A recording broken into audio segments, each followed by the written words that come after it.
verdicts hover over trucking companies like a hungry vulture cruising down the highway, waiting for the right time to strike. These legal vultures, however, hungry for unprepared trucking companies. Unfortunately, they have two legs up from their feathery ancestors and a canny ability to avoid oncoming traffic. But for trucking companies caught in the crosshairs, can cameras and technology protect them from the vultures that hover overhead after an accident? Well, folks, we're going to find out in this episode of Loaded and Rolling.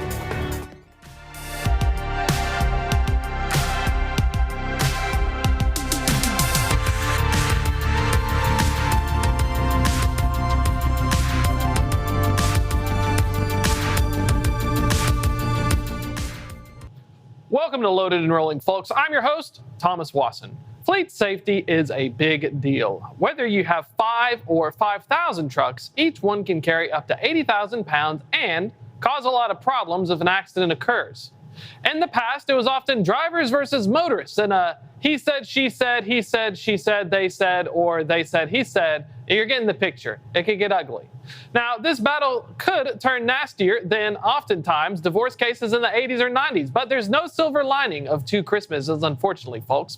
So what can trucking fleets do to prevent or prepare for the unthinkable? Joining me to talk about the value of safety, top concerns, and what keeps safety managers up at night is Frank Lancaster, Enterprise Sales Manager at Netradyne. Now, folks, Netradyne knows a thing or two about safety. They are the first commercial vehicle technology company that uses AI and video to detect and determine the causality of events. And then they even recognize positive driving, something my father failed to instill in me while making me drive serpentines in a church parking lot. Well, let's welcome Frank. Frank, welcome to the show, sir. Hey, thanks for having me. Appreciate it. Glad to be here. Happy to have you on, and of course, always happy to see what Netradyne is up to. And, let's talk a little bit about the backstory of Netradyne. What made the folks decide that, getting into cameras and safety technology was kind of the way to go? Well, listen, legacy cameras are good at the time when you made your choice. It shows you what's happening on the road. It shows you where your risk levels are, but it doesn't capture the whole day. And so there was something missing. So we wanted to recognize positive driving. So not only do you see the events that you have risky behavior of hard brakes, following too close, speeding, but you know what? When drivers are out there on a daily basis and they're doing things the right way, we call them the green zone minutes, the safe driving minutes. And when they create that space, when an ongoing truck or car gets in front of them, we call that a driver stars. It's something to reward the driver and show a positive experience. Yes, you need to know the risky behavior that's there, but we want to focus on the positive. And looking at, let's say I'm an enterprise level safety manager. I've got tons of trucks on the road. From your experience working with these folks, as well as talking about the software, what are some of their top concerns that they're running into right now? Well, all you have to do is drive down the road and see the billboards on the side of the road. You've been hit by one of these, call me. 888, whatever. And so there's always the nuclear verdicts, okay? Increase in accidents, driver distractions in the four-wheelers is really, really increased. You got the stage accidents that's happening. Insurance rates are going sky high. Driver shortages, driver retention. What can you do to engage those drivers to help them stay on board with us and stay in the business? Don't leave the trucking business. And so that's a challenge that they face day in, day out. I think it's really hard. I remember when I managed fleets, the issue was you only had time to deal with things when they messed up. You didn't really have time to pay attention to what they were actually doing throughout the day. So part of this platform and technology that you all are working on, is that kind of a way to have almost a second helper to keep an eye out while you're going about your day? Because that was always a problem for me. You'd only find out until much later. They'd say, hey, someone backed into me. It's like, why didn't you tell me 2 hours earlier? That's right. And here's the thing about that is, at the end of the day, we wanted the drivers to improve, create some gamification, create some competitiveness. If you and Thomas and I were drivers, and Thomas was always getting praised, I was kind of like, I'm tired of seeing Thomas always on top of the board. I want to be better than that. I know I'm better than that. And so maybe my falling distance needs to improve. And through self-coaching, the drivers can coach themselves. Safety managers out there are busy as it is. Why not let the drivers coach themselves? See the event that it is. See when they do well and see what they can do better on speeding. A little in-cab coaching to let them know, hey, slow down, create some space. But also praise them when they do well. And then let you know as a fleet manager, hey, here's the drivers that are doing well. Here's your top 4 or 5 drivers. And here's your drivers that need opportunities for improved riskiness, to reduce the riskiness, and you can jump on those. So like the scorecard allows them almost for like bragging rights. Because that's one thing I noticed with drivers is they have all these side channels or little Facebook groups. They all talk to each other. I didn't realize that at first until I had like 5 trucks on a board instead of 50. And they all have these competitions. So is that a way for fleets and a safety manager to kind of get a leg up and say, well, we know we have some all-star drivers. If we give certain perks or rewards or most improved, are those some ways that you can use technology to try and help nudge folks towards safer behaviors? Absolutely. We have a lot of customers. They do weekly drawings. I mean, you have a scorecard on your phone or your tablet that you're using for your ELD. It's our driver app. They know their score on a daily basis. We have fleets and customers. They do weekly drawings, weekly recognitions. Not only the top 2 or 3 drivers, but also the most improved driver. And they also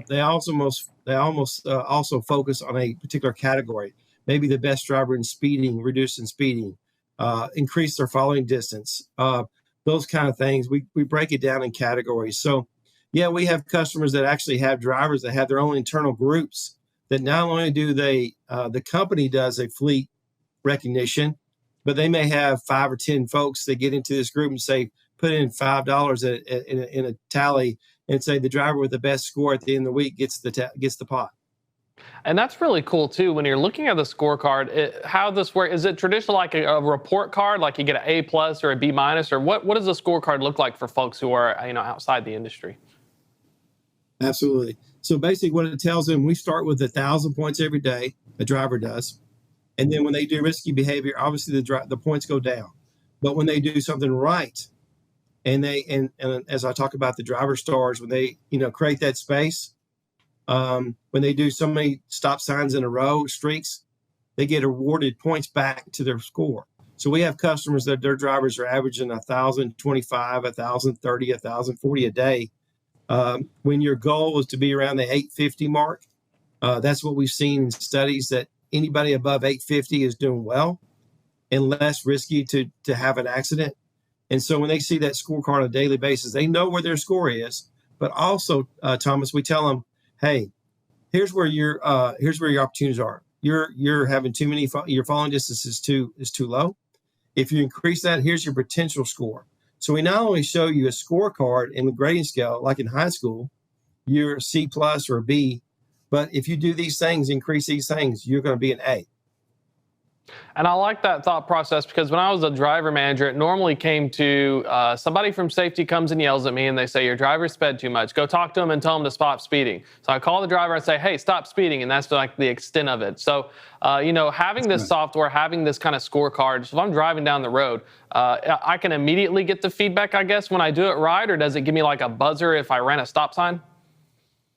That's right. So what we do is we do a gradual approach. So when we install these cameras, we train the safety people. We put the cameras in first, maybe in the second week we put on the show you what's actually happening in your fleet. Then we talk about the in-cab alerts, and we turn on maybe the stop sign alerts, the speeding alerts, and so they get that in-cab nudge. Hey, slow down. Hey, come to a complete stop. And then also create that distance.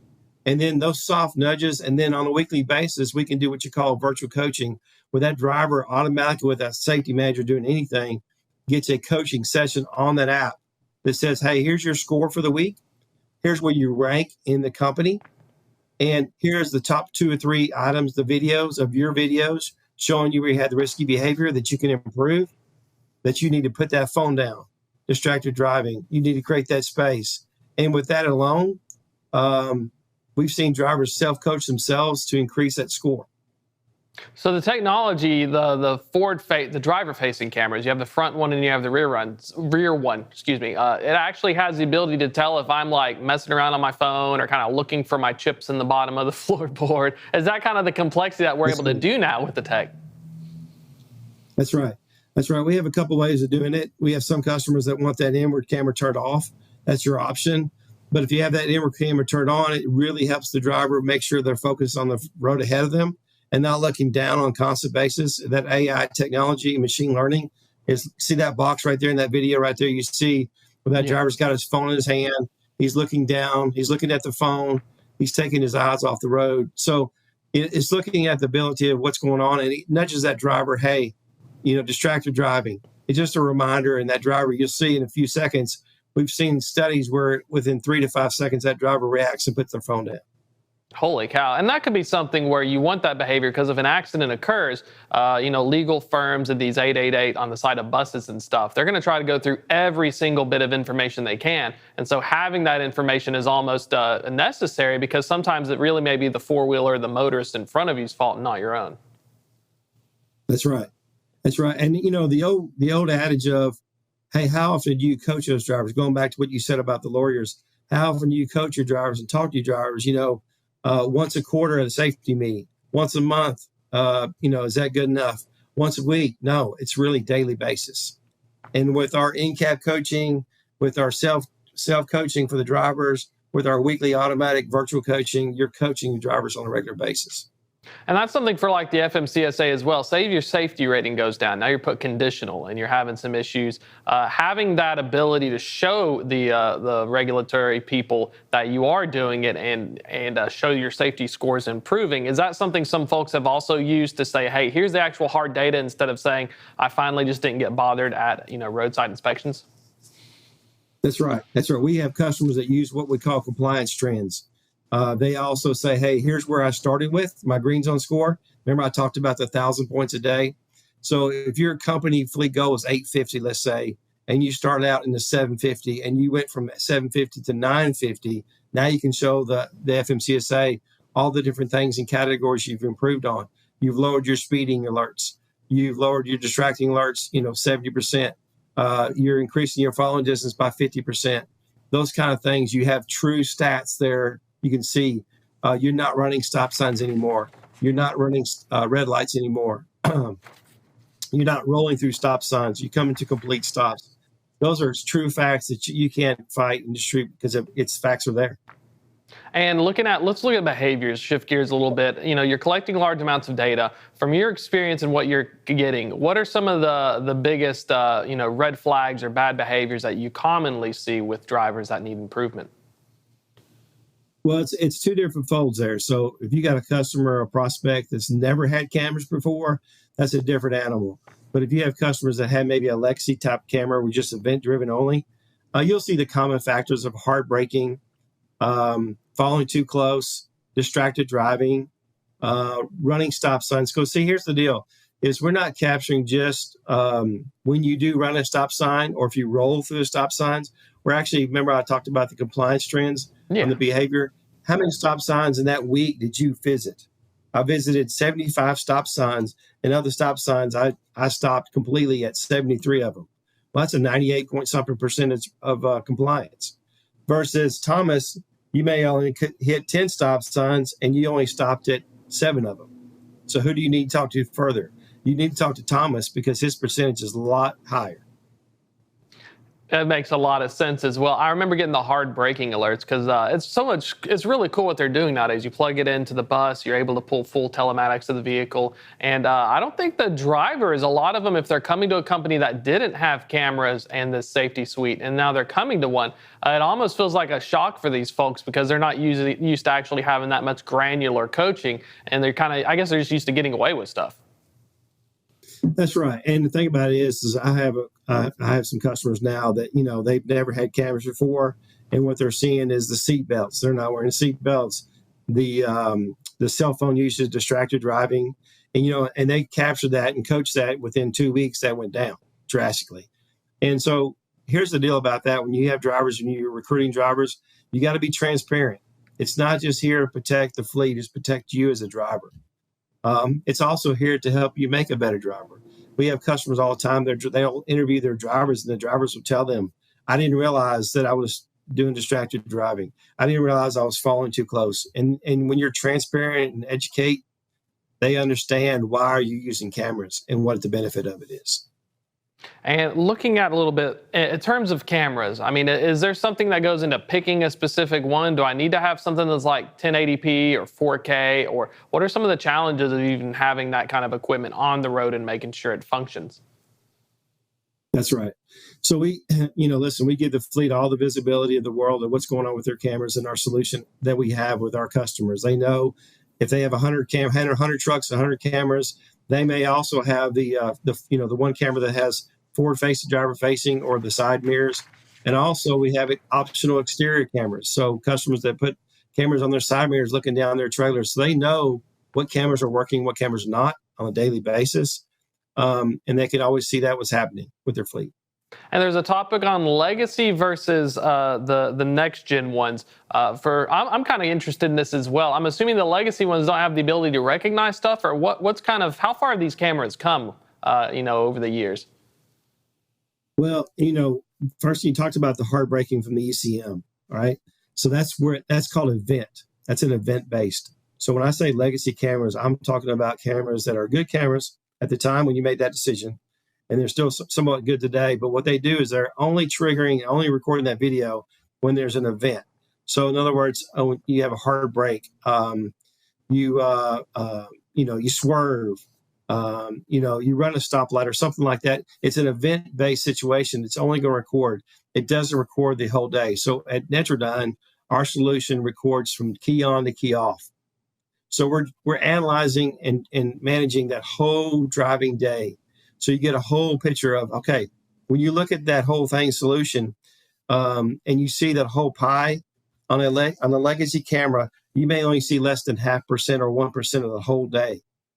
So when you go to fight that battle of your culture and your safety culture, how you manage and how you coach, versus when you have our solution and you see the analyze of the whole driving day, you know exactly where you're at. You know exactly who's had the risky behavior, who's doing well. You want to promote that, and you can identify what's improved, where you were and where you're at now, because you have the whole picture. Does that make sense, Thomas? Yeah, it allows you to start and at least have a baseline. That was my biggest challenge with drivers as well, because you'd hire on the drivers, you'd bring them on, you could see their DAC and their scores, but you don't know how they actually do. It's one thing when they say it, it's another thing to observe them and observe how they're driving. What are is there any data you have or anything you can share about, let's say I was a company that didn't have cameras and I picked it up. How much improvement are we normally looking at for folks who are diving deep into the AI-driven safety platforms? It's also about, you also got to look at too, are you a local company? Are you a private company that just does 150-mile air radius? Are you over the road? All those factors stay into play, because obviously, if you're local, 150-mile air radius, you're going to be hitting more stop signs, those kind of things, stop lights versus over the road. But what the factors you see is 50, 60, 70% reduction in a lot of different risky categories. Driver distraction, following too close, speeding. When those in-cab alerts I talked about, you see the situation right here, this video, this car's coming on the traffic. It happens every day. You got to create that space. When you back off and you lower that speed, that's a good event that doesn't get recognized with legacy cameras. We recognize that. And so those are things, when you see 50, 60%, 70% reduction in those risky behaviors, it makes you a safer fleet. And when accidents do occur, it's always worst case scenario. I've been on a few of them myself, where you're looking at the camera footage as the first thing and seeing what occurred. What's the biggest thing? What's it like when this thing occurs? Any customer testimonials in terms of, hey man, I'm really glad I had, all this extra footage to save my bacon. What's it kind of like when things go wrong and you're using this stuff? Yeah. So, obviously it empowers you to, knowledge is power. Whether it's your fault or not, knowledge is power. And so when you see that situation where, remember I talked about stage accidents as the fastest growing insurance fraud right now. And so if you have cars that come up and jump in front of you real quick, make you hit them, and there's a car behind it that says, hey, I saw the whole thing, it was a trucker's fault. When you have video and the police officer comes up, the DOT officer comes up and says, okay, we've got to investigate this accident. And they immediately see the video. There's no question. It identifies what really happened. It's not the he said, she said anymore. It identifies what really happened. And remember, I talked about earlier, Thomas, about the customers with the exterior side cameras. We have more and more customers that are, getting rammed into from the side, and then somebody else on another lane says it was the trucker's fault. So that's actually where the cameras can catch it, right? That's amazing. I didn't even think they were staging the accidents to try and avoid the front cameras. So they're getting clever and they're saying, let me just hit your wheel well and damage it and say, oh, you merged into me. It's your fault. That's right. That's right. Because if you had the forward facing only, if there's any merge at all out of that lane, then the prosecutors could say, hey, see, the driver was distracted and he went over and it was the driver's fault. No, the side cameras clearly show your car came into me. That's clever. Does that also, when you're looking at coachable events, I'm assuming the side cameras are integrated as well. So if I see that driver said, oh, they just kind of ran into me, and then you pull it up, that's always something that I always made me so mad. I was like, you installed your camera wrong, or why didn't you see? And then they tell you one thing and it turns out another thing occurred, and then you have to discipline the driver because now you're paying for all the insurance cost. That's right. Remember the old adage, a picture is 1,000 words, right? So when you see the video, you thought it really happened this way, but the video shows what truly happened. If the driver's maintaining his lane and you got the forward facing and the driver facing, he's got a seatbelt on, no distraction, he's driving down the road, and all of a sudden somebody comes and hits him on the side of the trailer. And with the side cameras, exterior optional side cameras that we talked about, you can see the true picture of what really happened. And I always had another question. Trucks get backed into a lot at truck stops. I was very shocked about this until I worked at a smaller fleet, because the larger one you just call roadside or you call breakdown, and then it doesn't really bother me until I have to do something. But with these cameras, having them on at all times, even if the truck is idling, is that something where the technology still is in play in case somebody takes out my mirror when I'm hanging out at a rest stop? That's a great question. So it's up to the customer, up to the fleet. We give them an option for that. Sometimes the default settings where the camera, after the truck stops for a certain amount of time, 15 minutes or so, the camera can go off if the forward facing, if they're parked, whatever. But if they want to, that camera can stay on for a long time when they turn the key off. Now, if the truck's idling and the key's on, it's going to be on.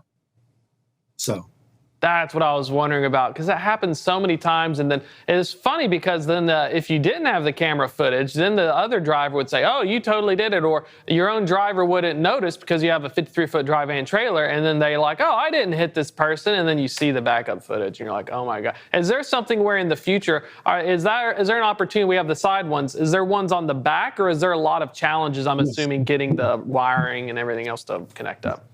No, we have some customers that are starting to install the back cameras, and then what they do is they put a monitor in the cab. So as soon as that driver puts in reverse, the backup camera comes on inside, kind of like your car. Yeah. New cars today, when you have your backup camera, same thing. So the display in the cab is not on until he puts that in reverse. So as soon as the driver puts it in reverse, that backup camera comes on. So it helps them not only using the cameras, but you can use that camera as well. And anything moving forward, it's really fascinating. I like the platform you're working on and how you can have positive interactions with drivers instead of just always getting onto them. Are there any things across the horizon y'all are working on, or any new features that folks may need to check out? Yeah, so we're always working on to improve things. We're always listening to our customers. We're listening to drivers on the feedback, and what they want to see is more optional items for getting driver stars. So now we have 3. We're working on adding 3 more. We're always adding new features. I talked about the side cameras. You can have up to 8 cameras with us. We have 2 different cameras. We have a 2-lens and a 4-lens camera. You can add additional 4 cameras on those exterior cameras. But going back to your story about when the truck's parked, we have a customer right now, they didn't even realize this was an ROI to them.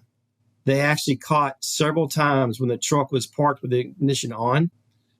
They caught several accidents in front of them on their parking lot that they didn't realize they were happening with that video. Oh, wow. That was my favorite thing to learn is if you ever park in a parking lot you're not supposed to and you're too heavy, they'll try to sue you to repave the parking lot. That was my fun fact I learned. Yeah, Church that's right. parking lots, That's right. folks.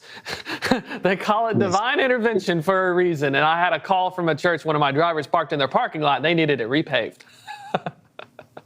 That's right. And hey, Thomas, you've ever had this? Driver calls you and says, "Hey, I'm here to deliver. But there's no way I can get a truck back there." Yeah. No way to do it. And then you see it with this stuff and you show it to them. Well, we're running a little low on time, sir, but if folks want to reach out, about 20 seconds here, what's the best way to get a hold of Netradyne if they want to sign up? The best way to go is go to www.netradyne.com. We have a lot of things on the website to show you about our solution and how to contact us. Perfect. Frank, thanks so much for coming on the show, sir. Looking forward to seeing what y'all are working on as well. Going to be a real hoot. And folks, that's going to be a wrap for today, of course. You can catch us, though, next Tuesday, 1 p.m. Join us. We'll do it live.